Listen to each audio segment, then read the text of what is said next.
Ahora, vemos no solamente el perdón que nosotros debemos expresar a otros, que debe ser un perdón ilimitado, sino que también Jesús va a enseñar una parábola para ilustrar esta enseñanza, que también nos deja otra característica o cualidad de ese perdón, y que es un perdón experimentado.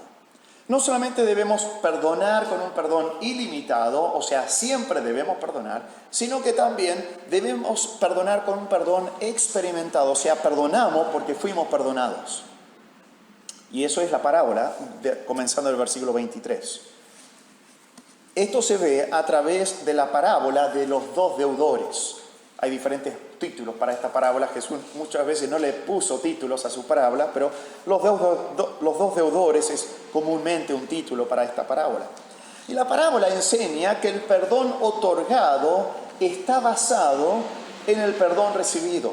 El perdón que yo debo tener para con un hermano que pecan contra mí está basado en el perdón que yo he recibido de Dios cuando yo pequé contra Dios. Por eso el perdón hacia una persona debe ser ilimitado, porque fuimos perdonados de la misma forma por Dios. Así que no debemos limitar el perdón. Aquel que lo hace, aquel que limita el perdón, no ha comprendido el significado del perdón que ha recibido de Dios. La base del perdón a otros es el perdón que he recibido de Dios. Así que la palabra parábola esta tiene tres escenas, ¿no? Es como un acto con tres escenas. La primera escena de la parábola está en el versículo 23 al 27, y eso es lo que vamos a ver hoy. Las otras escenas vamos a dejarlos para la semana que viene. La primera escena es el rey y su siervo uno, porque después va a volver a hablar con ese mismo siervo, ¿sí? Este siervo es uno de los deudores. Habla de dos deudores, son dos siervos, posiblemente dos siervos del mismo rey, ¿sí? Pero este es el rey y este primer siervo están en esta escena. Y esta escena vamos a ver varios elementos, tres elementos. En primer lugar, el elemento uno es la deuda. La deuda es parte de esta escena. Esta deuda es exorbitante. Dice así el versículo 23, por lo cual el reino de los cielos, o sea, la manera que Dios enseña y motiva y capacita a los súbditos o a los participantes de su reino es esta. Esta es la manera que funciona el reino de los cielos. Es semejante a un hombre que quiso hacer cuentas con sus siervos. Y comenzando a hacer cuentas, le fue presentado uno que le debía 10.000 talentos. Así que aquí está el rey, dice, vamos a hacer cuentas, o sea, es hora de prepararse para el presupuesto del año que viene. Tenemos que hacer rendición de cuentas, tenemos que presentar ante los senadores y los diputados todos los gastos que hemos tenido y en qué se pagó todas las cosas, y entonces hace falta rendición de cuentas, y entonces va a llamar a sus siervos, y viene este siervo en particular. Probablemente estos siervos del rey eran altos funcionarios del gobierno que administraban el patrimonio real o recaudaban los impuestos. Y el deber de estos siervos era hacer producir los bienes entregados y devolverlos con el interés. O sea, han recibido cierto monto de dinero y ese dinero lo van invirtiendo y ahora tienen que devolverle al rey ese dinero más los intereses. O si es que era en el contexto de los impuestos, entonces tenía que ver con entregar al rey la totalidad de lo que se había recaudado. Entonces estos funcionarios tenían que rendir cuentas.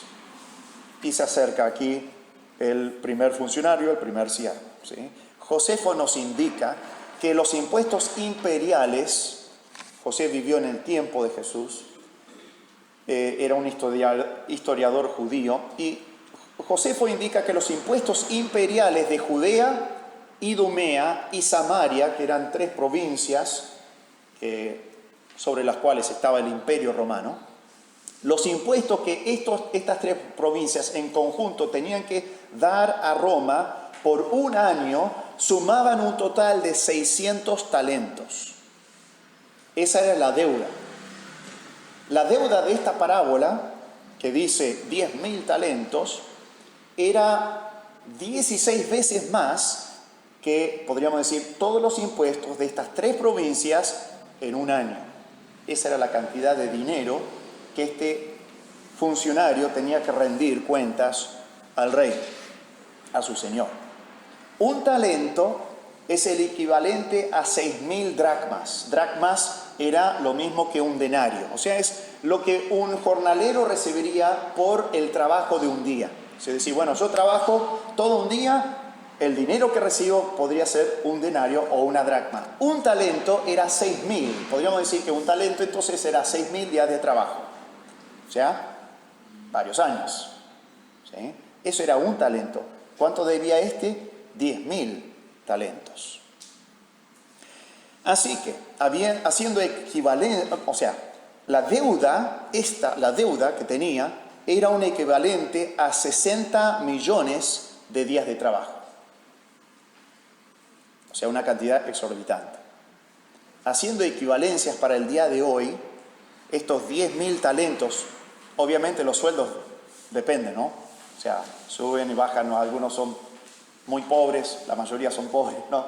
Pero para tener más o menos una idea, una equivalencia para el día de hoy, 10.000 talentos, o sea, esta deuda que este siervo le debía a su señor, podría valer 150.000 millones de pesos. 150.000 millones de pesos. Una deuda exorbitante. Trabajando 6 días a la semana y teniendo un día para descansar, a este siervo le tomaría 200.000 años pagar la deuda. Ahora nos entendemos cuando dice, teneme paciencia, que te lo voy a pagar todo. Uno está diciendo, ¿cuántas vidas tiene que vivir para poder pagar esta deuda? ¿Qué está diciendo? Él no sabe lo que dice. Era una deuda exorbitante. Ahora, entendiendo que podría ser un funcionario de todo un imperio, uno dice, bueno, se pueden hablar de miles de millones. ¿Está? Este no era una deuda personal, familiar, porque edificó su casa. Pero aún así era una deuda exorbitante. La expresión 10.000 no es necesariamente un número exacto, ¿sí?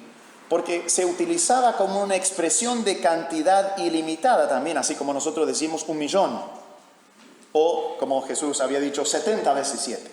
Se usaba para expresar una cantidad incontable o infinito. Hay otros ejemplos en la Biblia. Por ejemplo, en los Salmos dice, caerán a tu lado 1.000 y 10.000 a tu diestra. No está diciendo, bueno, 10.000, pero no 10.001. Está hablando de una cantidad grandísima. En Miqueas, la pregunta es, ¿se agradará Jehová de millares de carneros o de 10.000 arroyos de aceite? Es una manera de expresión hiperbólica así para decir muchísimo. Aún en el Nuevo Testamento, Pablo dice, porque aunque tengáis 10.000 ayos en Cristo, no tendréis muchos padres. O sea, Él los había engendrado en el Evangelio. Pero dice 10.000. O como cuando habla acerca de las lenguas, o del don de lenguas, dice, pero en la iglesia prefiero hablar 5 palabras con mi entendimiento para enseñar también a otros que 10.000 palabras en lengua desconocida, o sea, que nadie entienda. Entonces, esta expresión de 10.000 no necesariamente está limitando a esta cantidad, sino una cantidad exorbitante, innumerable, de dinero que éste le debía. Era una deuda impagable. Es muy importante ser conscientes de lo exorbitante que era nuestra deuda moral con Dios. Cuando pensamos en esta parábola, porque esta parábola tiene una similitud, podríamos decir enseñanzas y significado en nuestra vida real, en nuestra relación con Dios. Este rey representa a Dios, este siervo representa al cristiano, el cristiano que eventualmente es perdonado de su deuda moral con Dios. Y la deuda que nosotros teníamos con Dios era impagable, exorbitante. Y debemos ser conscientes. No creo que nuestra mente pueda comprender, ¿sí?, la grandeza, la gravedad de nuestra ofensa de pecado contra Dios. Pero debemos comprender o ser conscientes de que es muy, muy, pero muy grande. La ofensa se mide no por quien la hace, sino por quien la recibe. Y esto lo hemos ilustrado antes. No es lo mismo, ¿no?, darle una piña al vecino que darle una piña al presidente. ¿Sí? Porque no depende del que lo hace, sino el que lo recibe. Y la grandeza de la ofensa se mide por eso. Y Dios es un ser infinito. El pecado entonces es una ofensa al Dios infinito, por lo tanto la deuda alcanza una dimensión infinita. Por eso las personas dicen, pero ¿cómo Dios va a mandar al infierno por toda la eternidad a una persona, a un pecador? Porque no depende del pecado que se hizo, sino de la persona a la cual se ofendió. Y Dios es un ser infinito. Por eso el castigo es infinito, es interminable. Y Dios no solamente es un ser infinito, sino que también es un ser absolutamente noble. ¿Han escuchado la expresión? Bueno, pero él se lo merecía, ¿no? Como que, fulano de tal, alguien hizo algo contra él, pero se lo merecía, porque no era una buena persona. Pero con Dios estamos hablando de una persona noble, bondadosa, sin pecado, sin maldad, sin malignidad, ni nada. Nuestra deuda con Dios es moralmente infinita porque el pecado es una acción vil contra un ser absolutamente noble. Dios no se merece que le hagamos nada de eso. Así que incrementa la gravedad del pecado. Y esa clase de deuda, como una deuda que recién se podría pagar, ¿sí?, trabajando 200.000 años, esa clase de deuda es la que nosotros tenemos para con Dios, impagable, impagable. Por eso dice en el versículo 25, a este como no pudo pagar, no pudo pagar. Era una deuda demasiado grande. Este siervo no lo pudo pagar. ¿Podemos pagar nosotros nuestra deuda? Todos nosotros tenemos una deuda impagable con Dios. Cometemos pecados contra un Dios puro y perfecto. Somos rebeldes contra un Dios infinito y soberano. Blasfemamos a un Dios que es bondad en su esencia. Y no glorificamos al Dios que nos creó. Así que nuestra deuda con Dios es humanamente impagable. Fíjense lo que dice Salmo 49, versículos 6 al 8, dice: los que confían en sus bienes y de la muchedumbre de sus riquezas se jactan. Ninguno de ellos podrá de manera alguna redimir al hermano, ni dar a Dios su rescate, porque la redención de su vida es de gran precio y no se logrará jamás. Ni tú ni yo podremos lograr la redención de nuestra alma con cualquier obra, cualquier trabajo, cualquier bondad, cualquier obediencia que nosotros podamos ejercer o cumplir. La deuda, nuestra deuda con Dios es humanamente impagable. Las leyes de entonces, en el tiempo de Jesús, permitían al acreedor vender al deudor, vender a su esposa y a sus hijos y retener los bienes de ese deudor o venderlos para también resarcirse, podríamos decir, o obtener alguna clase de pago por la deuda. Obviamente este hombre, si era vendido, su esposa, sus hijos y todo lo que tenía, no iba a alcanzar a pagar, pero por lo menos el rey podía recibir parte de lo que era esa deuda. Obviamente eso solo podía pagar una mínima parte de la deuda. Y entonces eso es lo que dijo. Él ordenó al Señor venderle y a su mujer e hijos y todo lo que tenía para que se le pagase la deuda. No completamente, pero hacer una pequeña cuota de aquella deuda. Ese era el dictamen, la sentencia del juicio. Era deudor, se merecía esto. Así que esa es la deuda. Pero vamos a ver el deudor, versículo 26. El deudor dice acá: entonces aquel siervo, aquel deudor, Postrado le suplicaba diciendo: Señor, ten paciencia conmigo y yo te lo pagaré todo. El deudor acudió a la misericordia porque no podía acudir al derecho. No podía decir: pero yo tengo derecho que no me encarcelen, tengo derecho que no me vendan, ni mi familia. Él no podía acudir a ningún derecho, no los tenía. Él solamente podía acudir a la misericordia, era lo único que le quedaba.